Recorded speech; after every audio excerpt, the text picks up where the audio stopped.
A Justiça Militar e a Polícia Militar do Estado de São Paulo não só discriminam as juízas e policiais femininas, como permitem o assédio moral e sexual contra elas dentro das instituições.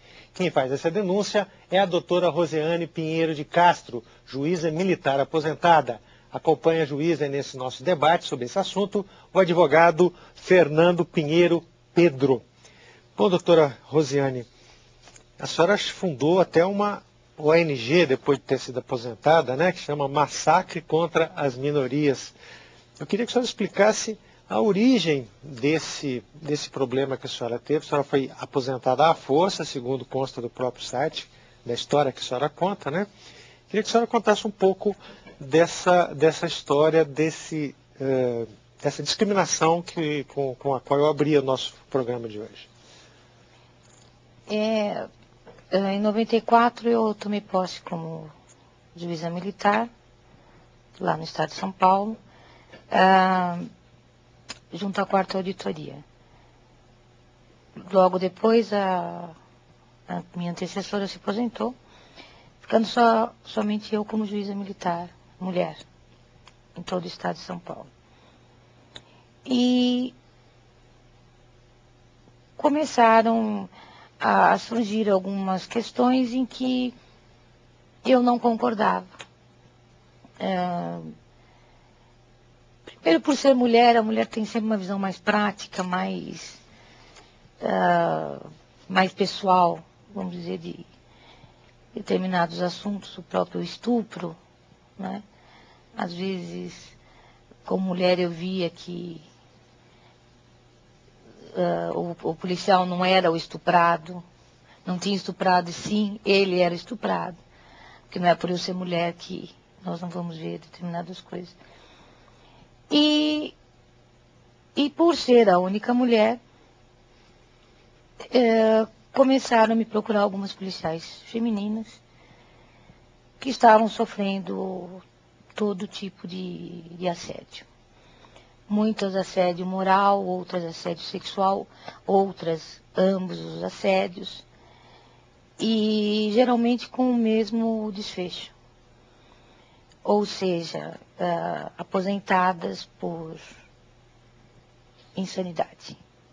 Por insanidade? Sempre. A mulher, quando ela toma a decisão, ela resolve ir para frente, denunciar o caso. Isso não só é a nível São Paulo, porque a nossa ONG, ela abrange o Brasil inteiro. Inclusive, a procura tem sido tão grande que as Forças Armadas também já têm nos procurado. Então, essa ONG, ela está... As mulheres das Forças Armadas. E homens também que sofrem assédio moral. Gostaria até de aproveitar, então, já tocamos aí no nome da ONG, que a nossa técnica colocasse no ar o site da ONG, que é www.massacredasminorias.com. Quem frequentar aí o site poderá se comunicar aí com a diretoria, com a doutora Rosiane ou o doutor Fernando, que é o vice-presidente, para, enfim, tirar alguma dúvida ou expor o seu problema. O Fernando é o nosso consultor jurídico. Consultor jurídico e vice-presidente. Isso. Muito bem. E a questão que afeta a mulher é a discriminação e o assédio sexual, quase sempre. E o homem? Qual é o problema que o homem enfrenta? Inclusive, eu vi aí na lista de colaboradores da ONG, e a própria presença do Dr. Fernando comprova isso, tem vários homens. Muitos. Né?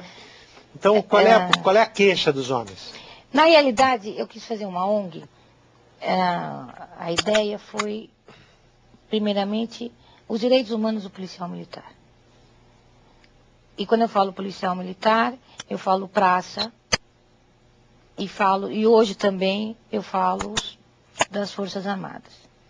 É importante falar que praça são soldados, cabos, sargentos, ou seja, os subalternos dentro os últimos na escala, da hierarquia, não os oficiais. Né? Uhum.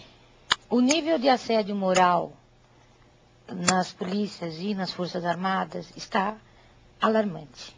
Assédio moral é aquele... O senhor podia explicar para a gente, doutor Fernando? Juridicamente, vamos ver. Tem acontecido muito, o Sérgio, até a gente estava conversando um pouco antes do programa, é uma mudança de filosofia. Primeiro, um fator novo. De uns 20 anos para cá, o volume enorme de mulheres que passaram a integrar as Forças Armadas e as polícias militares. Né? Sendo que nas polícias militares nós temos uma estrutura militar hierarquizada similar à das Forças Armadas, mas com uma função diferente. Enquanto que nas Forças Armadas você tem essa função hierarquizada, mas para momentos em que o país se vê ameaçado e na defesa da sua soberania, para períodos de guerra, de intervenção em larga escala, né?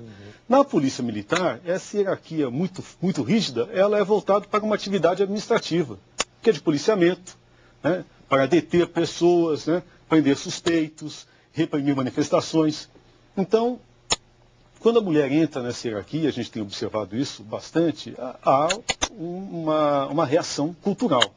Primeiro, um espaço que antigamente era um espaço dos machos, né? Dos homens, ocupado gradativamente pelas mulheres. Segundo, um fato muito claro que tem acontecido em toda a vida corporativa empresarial, e não é diferente no Estado, o fato de indivíduos estarem hierarquicamente postos acima de mulheres e fazerem uso dessa hierarquia para assediar sexualmente, assediar moralmente o subalterno. Quando se trata de uma hierarquia militar, o assédio é mais forte, porque há por trás disso a disciplina. Né? E quando isso não acontece, o assédio passa a ser um assédio moral. Né? O assédio moral é justamente se utilizar da hierarquia militar para fazer perseguição, né? Disciplinar. Prende o indivíduo, comunica faltas que às vezes o indivíduo não cometeu, ele vai ter que se defender, defende de uma, de outra, da terceira, muda o comportamento dele disciplinar, isso faz com que ele seja sempre ameaçado de ser excluído da força, né? E isso traz para dentro do indivíduo, para dentro da casa do indivíduo, toda uma pressão, né? Somada à própria atividade dele, que é uma atividade de lidar com a violência do dia a dia, que torna a vida dele insuportável. Agora, qual é o papel da mulher hoje nas polícias militares? O que elas mais fazem? Elas vão para a rua junto com os homens para o combate ao crime, ou elas fazem trabalhos mais administrativos, ou elas tratam de casos que envolvem mulheres? Qual é o papel mais, digamos, desempenhado pelas mulheres nas polícias militares? As mulheres hoje fazem qualquer coisa dentro da polícia militar. Elas têm competência para exercer bombeiro, rota, tático, elas estão em todas as unidades. Mas há algo que deve se chamar a atenção, porque geralmente as bonitas, elas são trazidas para dentro dos gabinetes.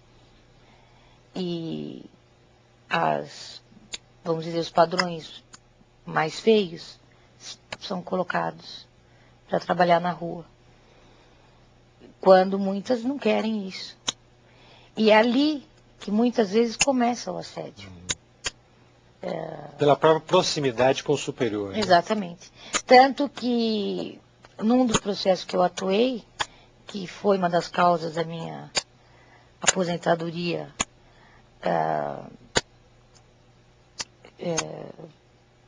obrigatório, né? Forçada, por insanidade.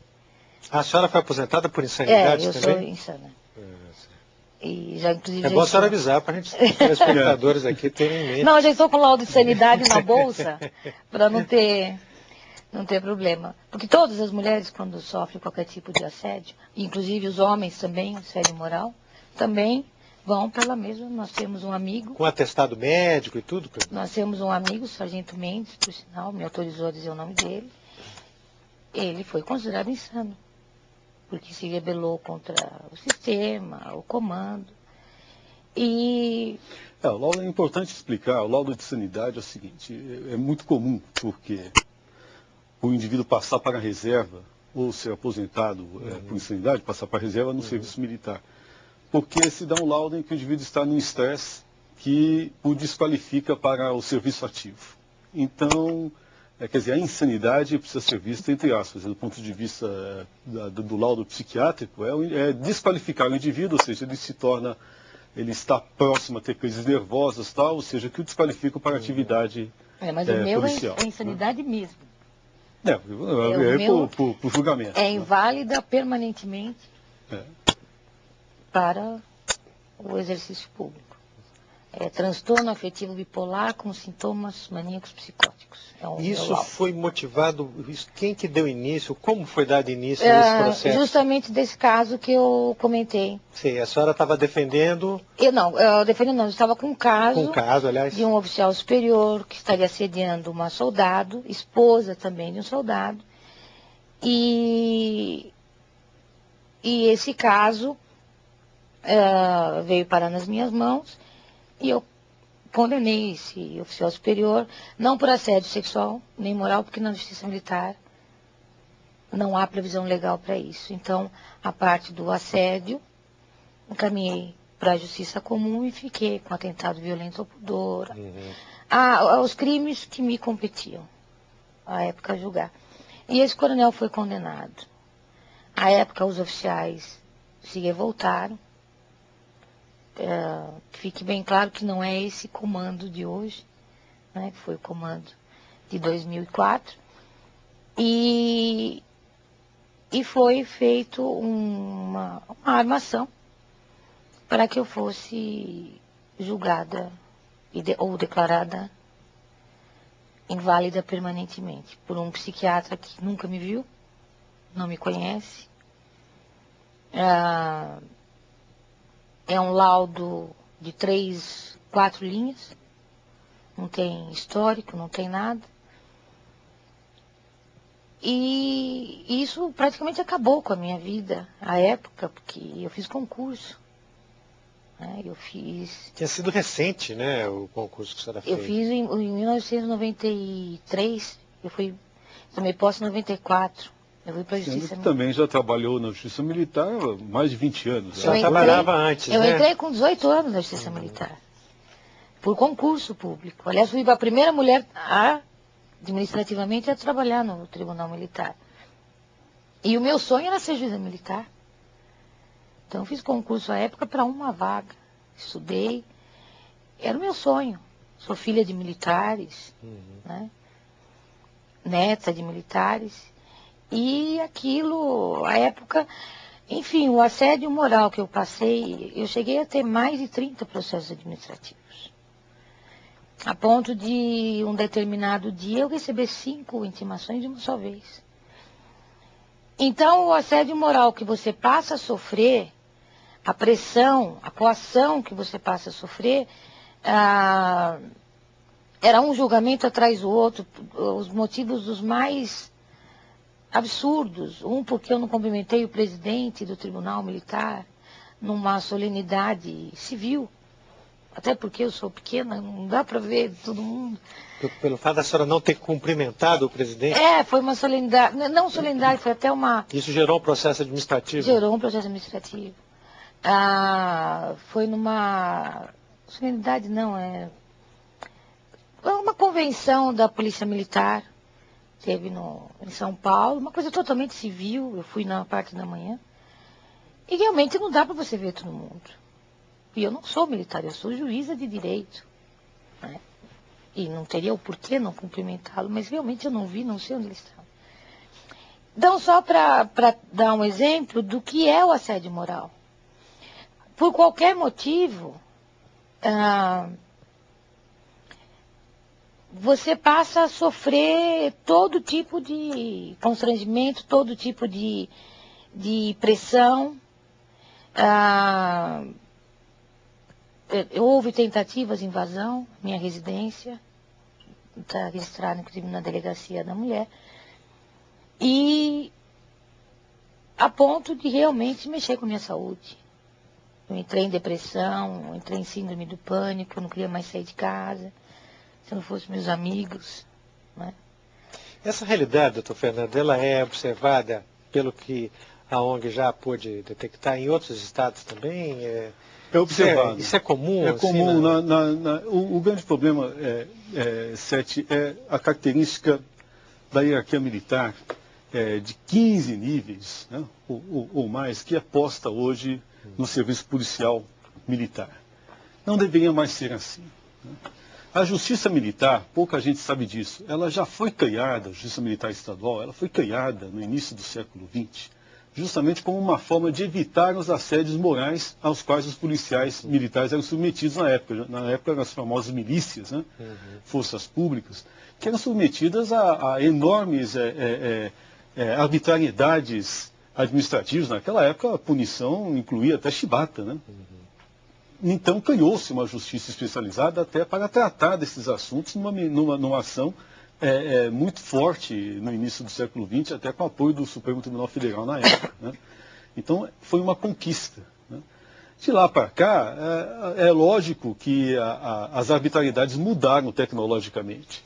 Hoje a arbitrariedade é esse tipo de assédio de você lotar a ficha disciplinar de um indivíduo com uma série de comunicações de atos dos quais ele tem que se defender, a ponto dele passar parte da sua vida ativa se defendendo administrativamente, o que praticamente inviabiliza o seu trabalho, né?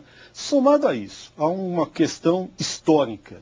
Com a queda do regime militar na década de 80, as polícias militares passaram a ser devedoras, né, de um débito social que diretamente não era voltado a elas, né?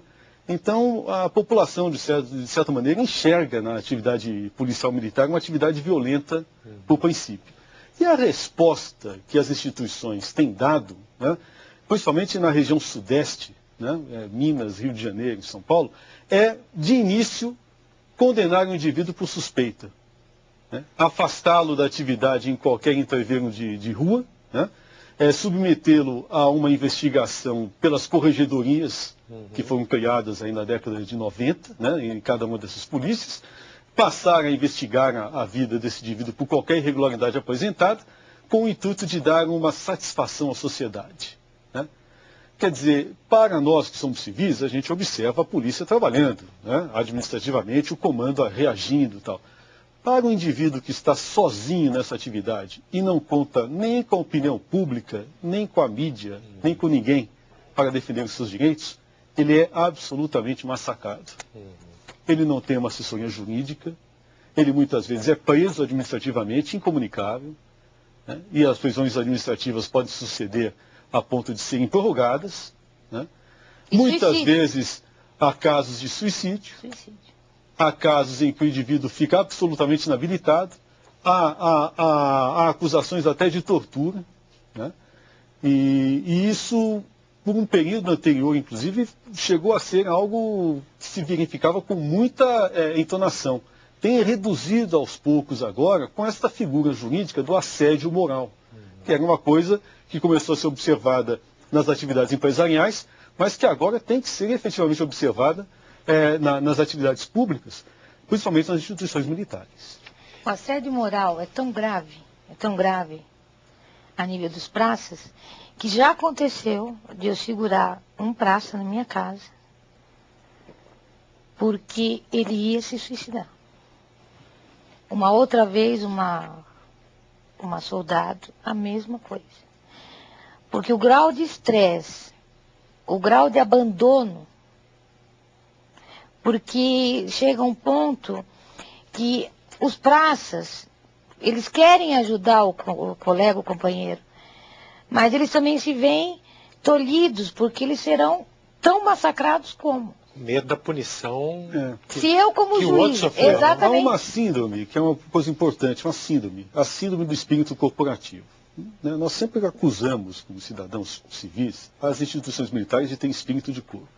A reação de uns 10, 15 anos para cá, tem sido as instituições militares, em especial as polícias militares, mostrarem para Deus e todo mundo que elas não têm espírito de corpo. O resultado disso é nefasto para quem está na ponta da linha, porque o indivíduo fica desprotegido em qualquer circunstância na sua atividade diária. É muito interessante essa análise que o doutor Fernando faz, porque para a população em geral, a gente essa realidade não é mostrada. Não é mostrada, não é vista. A comunidade sempre exige da polícia a punição exemplar de quem comete violência ilegal, de quem, comete ilegalidades, dos policiais que participam de crimes, de lavagem de dinheiro, de roubo, etc, mas não sabe dessa realidade de isolamento dele frente a tudo, né? Total isolamento. E é importante observar uma coisa, Sete, de uns tempos para cá, você observe a atividade policial passa a ser cada vez, ao mesmo tempo que tecnologicamente ela tem evoluído, a ação policial é cada vez mais branda, né? Puxa, está se respeitando os direitos humanos. Não é bem assim. O que está havendo, na verdade, é que o indivíduo está se protegendo na sua atividade. Evita-se o embate, porque não há cobertura, né? Quando há uma ação, por exemplo, de tropa de choque, como houve recentemente numa tentativa aí de invasão da Assembleia Legislativa de São Paulo, eu acho que todas as TVs filmaram, os policiais cercados, né, apanhando. Se eles revidam, são violentos demais. Se revidam, são violentos. E o que é pior, cada reação que poderia se dar no direito, no dever de se fazer prevalecer a autoridade do Estado, passa a ser punida, né? E o indivíduo ele não é punido com a decisão administrativa, ele é punido com um processo. Antes de você absolver ou condenar o indivíduo, você o pune com um processo. O indivíduo dorme, acorda, vai trabalhar na sua atividade policial no outro dia com um processo nas costas. Bom, nós vamos continuar discutindo esse tema no segundo bloco. Eu queria lembrar aos telespectadores que, se quiserem emitir as suas opiniões, suas críticas, suas sugestões sobre este ou sobre outros programas de entrevistas da TV Senado, que pode utilizar deste e-mail que está aí na tela, que é o entrevistas@senado.gov.br. A gente volta daqui a pouquinho.